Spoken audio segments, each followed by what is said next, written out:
Assalomu alaykum hammaga. Cruise control avtozapускni boshidan yozishdi. Noldan konkretni qanaqa yozilishini ko'rsatib o'tamiz. Sxematik ulangan. Mana birinchi qiladigan ishimiz farqi yo'q o'zi qaysi blokdan boshlashimiz. Birinchi BSMdan boshlaymiz primerni. Uning uchun sxematikga kiramiz, ravonga kiramiz. R4 ga kiramiz. BSM kontroller kuzovga kiramiz. Pasportga kiramiz. Mana shuni sal pastroqqa tushirib, 69 deganni qo'yib tepada bittani o'qib olamiz. Rasmga tushirib olamiz mana. BSMning pasportini bizlar O'zbekistonda o'qilishi oxirgi ikkitasini tepadan pastga qarab o'qiladi. Mana 69, 72, 22, 78, 80, 04, 35, 80 xullas mana shu yergacha o'qisa yetadi. Pastini ham ko'rib qo'yasizlar, rahmat. Shuni rasmga tushirib olamiz. Rasmga tushirgandan keyin chiqamiz. Keyin ya'ni bu konkretniy usuli, hech qanaqa konditsioner ishlamay, nimalardir ruchnik yonib qolib, dixola o'chib qolib unaqa bo'lmaydi. Lekin sizlarda bizani BSM baza bo'lishi kerak uning uchun.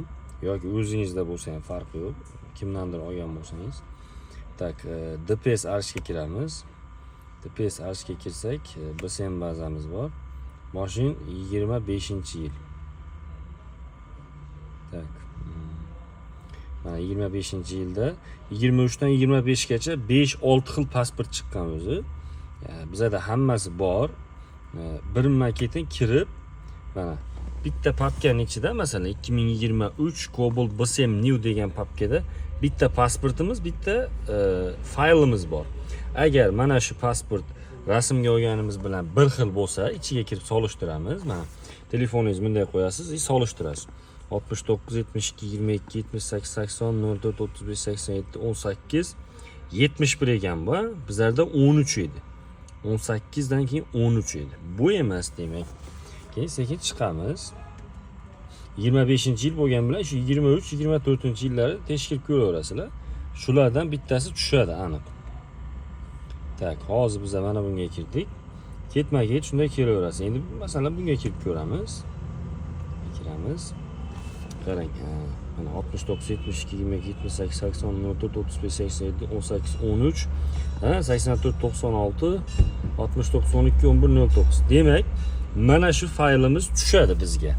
Bunday telefonda rasmga olganmiz, shu bilan bir xil chiqdi mana shu. Endi nima qilamiz? Hozir cruise control, avtozapusk nima bo'ldi desangizlar, multirul biza BSM bazamizning ichidagi fayllarga avtozapusk, cruise control, multirul qo'shib full qilib qo'yganmiz. Full. Ya'ni bu ham ishlaydi, cruise control ham ishlaydi, avtozapusk ham ishlaydi shtatniy bo'libdan.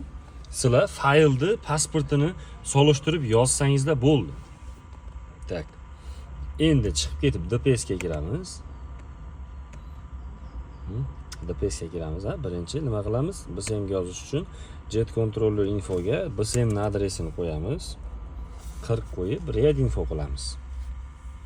Read info.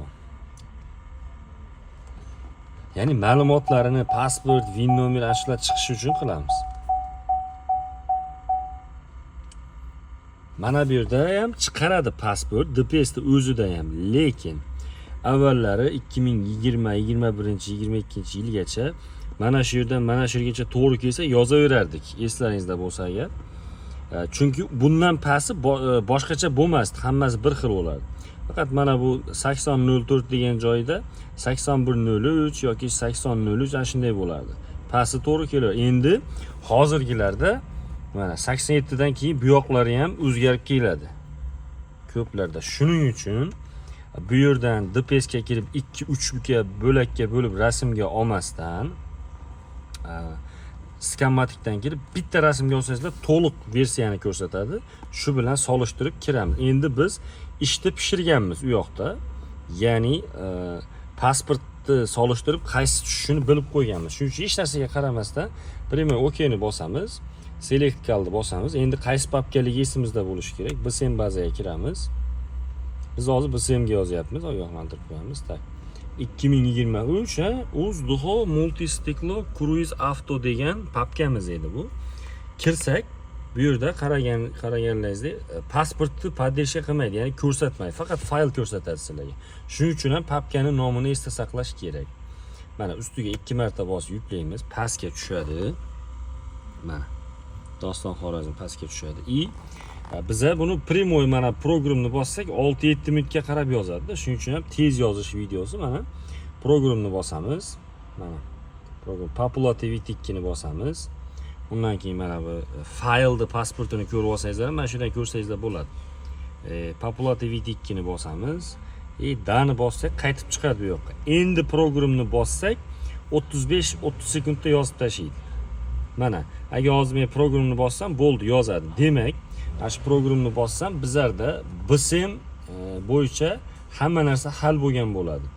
BSMga biz avtozapus, cruise control, multirulli faylni yozgan bo'lamiz. Endi bizaga motorni miyani aktivatsiya qilish qolyapti. Motorni miyani tak buni bosib vaqt ketkazib o'tirmayman. Faqat shu programni bosib yuborish qoldi bu yerda. Chiqib ketamiz. Endi tabloni ko'rib olamiz sizlar bilan. Shitok priborni ko'rib olamiz. Uning uchun tak uni ko'rishimizdan oldin mana DPS ga kiramiz. Mashinaning yili 24-25. Shunaqa bo'lib chiqqan. 24-25-yillar oralig'i. Tak 17-yilda 25gacha XML, HTML faylimiz o'zi bir xil bo'lib chiqqan. Tekstoviga qarab yozish kerak bo'ladi. Qarang. Tabloda yiliga qaranglar bo'ldi. Men sizlarga aytib o'taman. 13-14-yillar bir xil. Keyin 15-16 bir xil bo'ladi. 17dan 19gacha bir-biriga tushaveradi. 19dan 22gacha ham bir xil bo'ladi. Ya'ni shu fayllar shu oralig'idagi bir-biriga yozaverasizlar. Endi 23, 24, 25-yillarda benzin rasxodi ko'rsatmay qoladi mana bu yer. Yoki xato ko'rsatib qoladi. Masalan, 10 litr bilan 100 kilometr yurish kerak bo'lsa, 300 yoki 10 litr bilan 20 yuradi deb o'zgarib ketadi. Yoki yana bir litr 100 kilometr bo'lsa, kilometr litr bo'lib qoladi, xato bo'lib qoladi. Shuning uchun 23, 24, 25-yil Cobalt'larga tablosini o'zini faylini yozishingiz kerak, обязательно. Tak, uning uchun 130 qo'yamiz, diagnostik pinni. Ya'ni birinchi pindan yozadi degan, mana birinchi pin. Jet controller infoga kiramiz. Tabloni adresi 60 bo'ladi. Mana yozilish tartibini ko'rsataman. Read info qilamiz. Bizga hozir win nomerimiz kerak. Shuning uchun ham read info qilyapmiz.